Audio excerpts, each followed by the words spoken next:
আদি নিবাস কোথায়? এখনো সবাই বললেন না যে কোথায়? জান্নাত। আমরা সেই জান্নাতেই তো যেতে চাই নাকি? সে জান্নাতে আমরা যেতে চাই। আল্লাহ তাআলা বলছেন কুলনা হাবিতু মিনহা জামিয়া। কুলনা, আমরা বললাম ইহবিতু মিনহা জামিয়া, এখান থেকে নেমে যাও। ফাইম্মা ইয়াতিয়ান্নাকুম মিন্নি হুদান, অথবা আমার পক্ষ থেকে তোমাদের কাছে হেদায়েত যাবে। কার কথা? ফামান তাবিয়া হুদায়া, অথবা যে ব্যক্তি সেই হেদায়েতের অনুসরণ করবে, ফালা খাউফুন আলাইহিম ওয়ালা হুম ইয়াহজানুন, সে ভীতও হবে না, চিন্তিতও হবে না। সুবহানাল্লাহ। তার মানে জাহান্নামে যাবে নাকি? ভীত সন্ত্রস্ত চিন্তিত হবে না, তার মানে কোথায় যাবে? জান্নাতে যাবে। তাহলে আল্লাহ তাআলা বলে দিয়েছেন, এই অর্ডারটা করেছিলেন আদম আলাইহিস সালাতু ওয়াস সালামকে, বলেছিলেন কুলনা হাবিতু মিনহা জামিয়া, এই জান্নাত থেকে কি করো? নেমে যাও।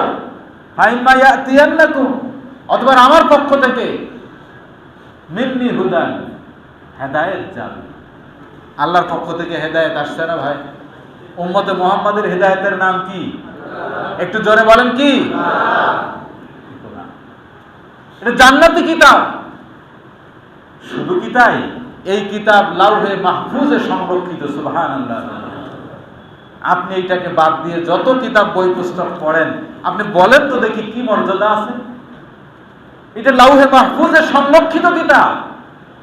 এর বিরুদ্ধে যত ষড়যন্ত্র হোক, কিয়ামতের আগ পর্যন্ত এটা সংরক্ষণের সবটুকুন দায়িত্ব গ্রহণ করেছেন কে? আল্লাহ। নাহনু নাযালনা যিকরা ওয়া ইন্না লাহু লাহাফিজুন। আল্লাহ বলছেন, এই জিকির আমি নাজিল করেছি, এই কিতাব আমি নাজিল করেছি, এবং এই কিতাবের সংরক্ষণের সবটুকুন দায়িত্ব আমি আল্লাহ গ্রহণ করেছি। সুবহানাল্লাহ। মর্যাদার দিক থেকে কি কোরআন কম দামি না বেশি দামি? আপনি কোন কিতাবকে কি এর সাথে তুলনা করতে পারবেন? হায় আফসোস, বয়স আমার চলে গেল 50, 60, 70 বছর। এই দুনিয়ার কত কিছু জানি শিখলাম, ভুলে গেলাম, আবার শিখলাম, ভুলে গেলাম, কিন্তু আল্লাহর কোরআনটা যে আমি এখনো শিখতে পারলাম না। আমার এই ভাইরা আছেন না? না এরকম এখানে পাওয়া যাবে না? 2-1 হইলেও পাওয়া যাবে না? কোন ভরসায় আছেন বলেন? আদালতে আখিরাতে এই কোরআনের ব্যাপারে কি প্রশ্ন করা হবে নাকি হবে না বলেন?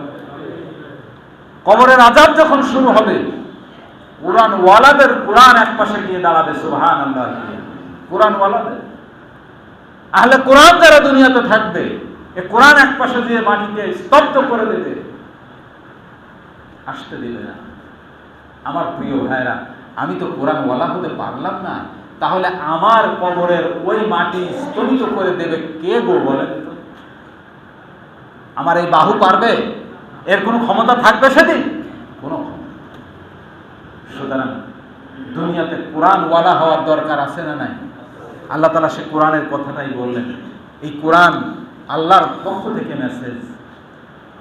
আল্লাহ বলছেন যে ফামান তাবিয়া হুদায়া, এই হিদায়াতের অনুসরণ যারা করবে, ফালা খাউফুন আলাইহিম ওয়ালা হুম ইয়াহজানুন, আল্লাহ বলছেন তাদের কোনো ভয়ও থাকবে না, তারা চিন্তিতও হবে। আমরা অনেক সময় বলি যে এটা শুনি ঠিকই, কিন্তু বিপদ আপদ তো হুজুরদের পরেই হয়। হ্যাঁ, হুজুরদের পরে হয় না বিপদ আপদ? বিপদ আপদ দিয়ে, মুসিবত দিয়ে পরীক্ষা করবেন, এ নির্দেশনাও কার? আল্লাহ। আমার আল্লাহর পাওয়ার তো আল্লাহ প্রতিটা পদে পদে দেখাই দিচ্ছে। এখন ইসরায়েল শুরু করেছে কার সাথে যুদ্ধ? ইরানের সাথে। প্রশ্ন, সমালোচনা, আলোচনা, বিভিন্ন কথা থাকতে পারে, কিন্তু ইসরায়েল হচ্ছে ইহুদি মুসলমানদের শত্রু। ইরানকে তো সেই কাটায় মাপা যাবে?